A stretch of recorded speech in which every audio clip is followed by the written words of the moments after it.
Hi, everybody. Hello, I'm Ryan. I'm Bethany. And we are Ryan and Bethany Board Game Reviews. And today we're going to talk about Red Rising. And this is the collector's edition. All right, this is published by Stonemaier Games. It is designed by Jamie Stonemaier and Alexander Schmidt. And it's also based on the novels by Pierce Brown. Also, I'm just kidding, Ryan. You can go now. I don't have anything else. That's it.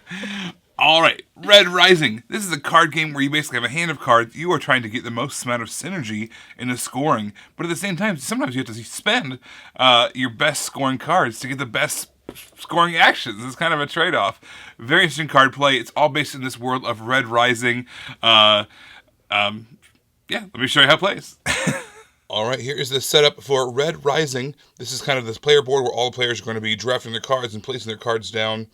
There's a ton of different colors of cards, and it's all kind of based off of this triangle here. This is the caste system, the hierarchy in this civilization, and all those colors are represented in the game. They all interact in different ways in the confines of the game as well. We are all going to get one of these kind of player cards here.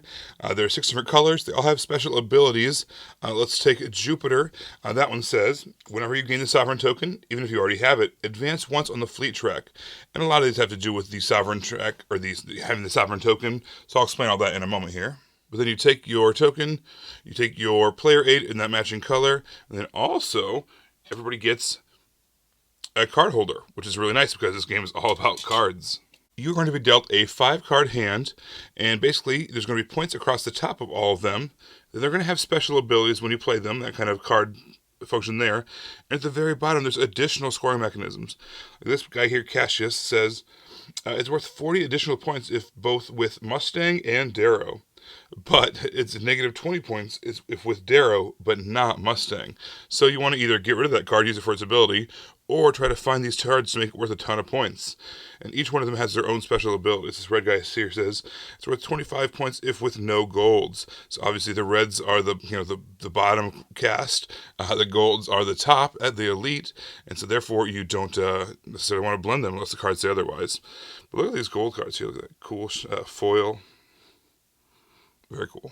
Most turns are going to look like this. You are going to play a card down on a location of your choice, covering up what's already there, and we start with some cards out there in each location.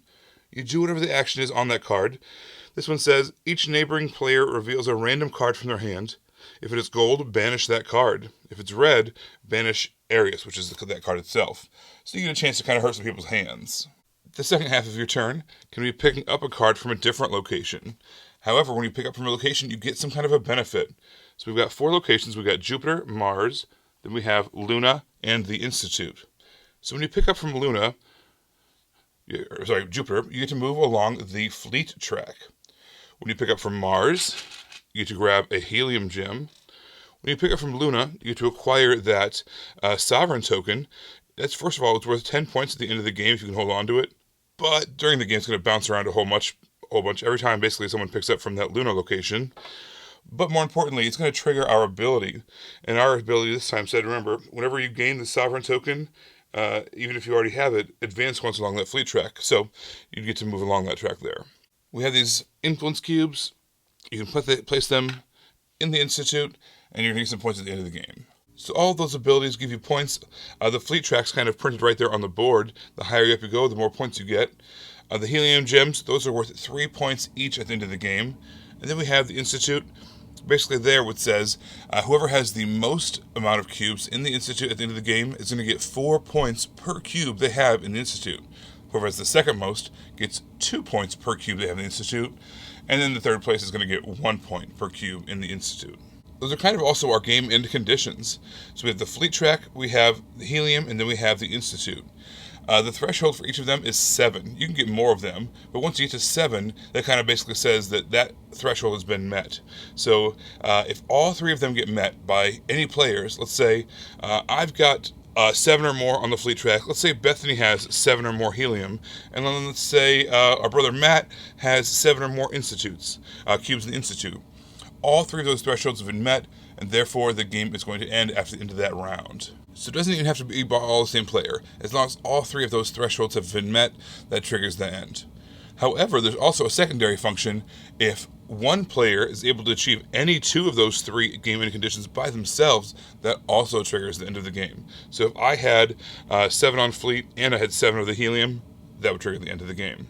Alright, so let's say you've played your card and you're looking at cards that you can pick up to end your turn. But you know what? None of the ones that are face up on the columns you really like. What you can do is you can take the top card off of the deck and just acquire that. But since it's not from a location, you have to roll this die. And this die basically gives you random benefits. So that one, you get the Sovereign Token, just like if you were Luna. That would be a Helium Cube. That is getting an influence in the Institute. That's moving up the fleet track like as if you were John Jupiter. This allows you to banish a card on one of the locations. And this card allows you to peek at the top card of the deck and place it down. Definitely those two, in my opinion, are not as strong as the other 4. They actually give you points or some kind of benefit. But still, that's always an option. If you don't like what you see, you can always take a random card off the deck and then get a random benefit. So that's what most turns are going to look like. Play a card, pick up a card. Play a card, pick up a card. You play a card and you get the benefit on the card. Wherever you pick up from, you get that location's benefit. However, let's say you have a really good synergy in your hand.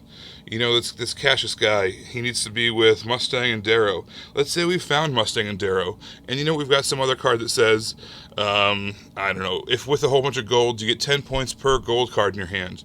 Or, I don't even know. There's a whole bunch of different things that effects that you can have. Each card is individual and different, has different scoring mechanisms. So let's say you're really, really happy with your hand. Or, let's say there's a card that you're digging for and you just haven't been able to see it yet. What you can do instead of taking a normal turn is you can just take the top card of the deck, flip it over, place it in a location, and take that location's benefit. As simple as that. You wouldn't actually gain any cards. You would keep the cards you have in your card holder exactly how they are because you're happy with them, or you're looking for something that just isn't out there yet. Most of the time, your hand is going to be at 5 cards. You started with 5, and most turns are going to be play a card, pick up a card, play a card, pick up a card. There are some card effects that let you have additional cards, or sometimes to make that you lose a card as well. There is no hand limit. However, at the end of the game, if you have more than 7 cards, you're going to lose 10 points per card you have in your hand. And that may be worth it. Maybe that card's giving you 20 points. And so therefore you want to keep the 8 cards that you have in your hand because it works in some way and gets you more points than what you're losing. Once the end of the game is triggered and you finish that round, you're going to count up all your points. You're going to count up your points from your fleet track. You're going to count up your points from your helium. You're going to count up your points from the Institute. You're going to count, again, the top value of these cards, but then also you're going to look at the bottom value and see if you qualified for any of those bonuses. If you're holding the Sovereign at the end of the game, you get an additional 10 points. All right, and after all that, you're going to add up your points. Whoever has the most points wins the game. The card art in this was absolutely brilliant. There was a card in the game. It was a pink companion card, and she made me so sad whenever I looked at her that I just didn't want to keep her in my hand because she was just really sad, and it made me sad. But that's how compelling the card art was on this. And then it just made me how all the gold had those little. It was shiny. Yeah, the gold elite cards have that gold foil. Yes, I was so interested because they all have names. These are actual characters. And I'm I want to know them. I want to know what's going on with here. I want to know why these characters pair well together. And you get negative points for this. What happened in the books? I must know. I actually went to the library the very next day, the first day we played this just to see if they had all of the books in. And they didn't. And my family is thankful. We've regained that time that you would have spent. Yeah. All right, so this first of all the cards are unique. Every single card in this game is a different person or character or profession or whatever class cast member in the system. It's just a million cards, and they're all individual, which I thought was really interesting. And I just really love this theme too. Like you said, made me I was compelled by this by reading the snip on the back of the box. I was like, this is cool, there's all these different casts and layers of people and how high they are in this caste system, and it's just a super punk rock idea of the red, which is the bottom caste level, rising up against the elite, the top levels, and I thought that was just super punk rock. It made me want to know more about this, and also it a little bit tweaks my gameplay too, elite, but there are a lot of points. I thought this game was easy to teach and easy to learn. The complexity is really just the card interaction and reading the individual card text, which isn't that difficult. Like, this card gives you points to this card. This card likes these colors. This card doesn't like these colors. Like, it really wasn't that complex. And because of that, I feel like this is a great game to introduce to people who are maybe newer to the hobby. Not like brand new, but maybe newer to the hobby who are just interested in something next level. This is it. I feel like this would be a great spot for that. And plus, too, it's I guess you had kind of mentioned that, maybe there's people out there who are Red Rising fans of the book series. Yeah. I'm not sure they're necessarily going to be out looking for a board game. They would, but at the same time, maybe it's something that you could, if you know someone who is, you can introduce this to them. Yes, and then you get them hooked, and you have a gaming partner for life. All right, so this is the collector's edition. I'm not sure what the component quality of the other editions are going to be, but I can tell you that this edition had stupendous pieces. Yeah. It had the metal cubes. It had the metal spaceships.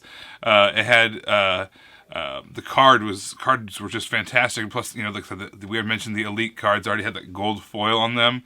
The tray where all the the tray for the helium. Boy, every single part of this, including the insert, which shout out to good inserts, and this always, Stonemaier always has good inserts. It was just fantastic component quality, fantastic production value. I can't praise that highly enough. It was amazing. Especially just for like a card game. You think that there's not much to talk about in a card game, but somehow they managed to make it happen. Yeah. And another thing that was really fun about this game that we discovered was something that is essentially just a card game. There are multiple paths to victory. We each have played multiple different ways against each other and in larger settings, and have been very close at the end scoring wise, doing completely different things and then doing yet different things from those different things, trying completely different ways, and you're still up there and you still get really close to each other. And I love that you can play this game and you can play it multiple ways, you can try different stuff, and it's not like you're just going to be flopping out trying to experiment with something, but it's all viable. One thing I will say, one critique I might have is, at least in our plays, and I've played this quite a few times recently, the 5-player version, it was up to 6 players. So when you're reaching the ceiling of the game, it really bogs down. It's a little bit slower, and plus there's this idea of maybe there's a specific card you're looking for, right? And it finally shows up. There's a card that you needed that matched up with some other card that gave you like a bajillion points. It shows up right after you have your turn, and you're like, oh, I can grab that. And then someone else grabs it. Because there's just so many other players. It's hard to get those combos. And on the other end of the spectrum, the 2-player version, the same thing happens. Just not enough cards come out for you to find those combos. You might only see, let's say, 25% of the deck. And because there's only one copy of each card, there's a 75% chance, essentially, that you don't see that exact card that you need to make that combo work. So what I've found, I guess, is that 3 to 4 players is the sweet spot for this. That's right where you have the turns are snappy, they're going right along. You get to see plenty of cards. You don't feel that you're still advancing all your goals and everything's happening the way it should. I think that's really the sweet spot. There is a solo mode. I know lots of Stonemaier games have that Ultima Factory. I haven't played it. I'm not a solo gamer, but I did read the rules, and it looks like it would be pretty straightforward, pretty streamlined, because there's not much setup, which is one of the things that I look for when I play solo games, which is pretty rare because I'm not a solo gamer. But it looks like it would be one that I would be willing to try. Yeah, if I ever had time. I really agree with everything. If I had time, we don't. I agree with everything that Ryan said. I liked it at 2-player. It's just for what is essentially a card game. There are other card games that we'd play at 2-player, but besides that, this was really fun. At the 3 and 4-player, that's where it shines. You get to see what you need to see. Things move along, and you see everything. We liked it as 2-player. It still played fine. You just wanted to see a little bit more. I really liked this game, and as I mentioned earlier, I was very intrigued by the series, and I have seen it because I work at a public library, so I have seen this come through, but I never connected it to anything. I wasn't interested, and now after I play the game and I see all the characters, I need to read this. So basically, I have to figure out a time where I can just ignore my family for probably 2.5 weeks to get through the whole series. I think Yeah, You think just like lock yourself in your room for like 2.5 weeks straight? Yeah, I think there's like 6 books so far, maybe. So when do you think we can do that? You can schedule that for like 2035. Yeah, I think that sounds right. That's the next time that you'll be having that much free time. Yeah, that's when I'll read the Outlander books too. Just do it all in that session. I agree. This game, super fun, interesting card play. I love chasing down those combos, trying to get, just maximum amount of points. I love when you get like a train of this card fuels this card, and then this card fuels this card, and this card fuels this card. And then you have another card that says, like, if you have X amount of cards in your hand, do this crazy thing. And I just love it when those combos hit like that. You just have a ton of points. Really fun card game. With extra. I would say I'm calling it a card game, but it's with extra stuff too. Yeah. A card game plus. It's got, the card play is... Like Disney Plus, it's card game plus. Okay. I agree. It is. No, Yeah. I like it. It's good. It's good. I recommend. Everybody, thank you so much for watching. You can always subscribe to us so you can see our videos as they come out. Or you can find us on Facebook, we're Ryan and Bethany Board Game Reviews. On Twitter, we're Ryan and Bethany 1. And on Instagram, we are Ryan and Bethany. All right, guys. Thanks so much for watching, and we will see you next time. Bye.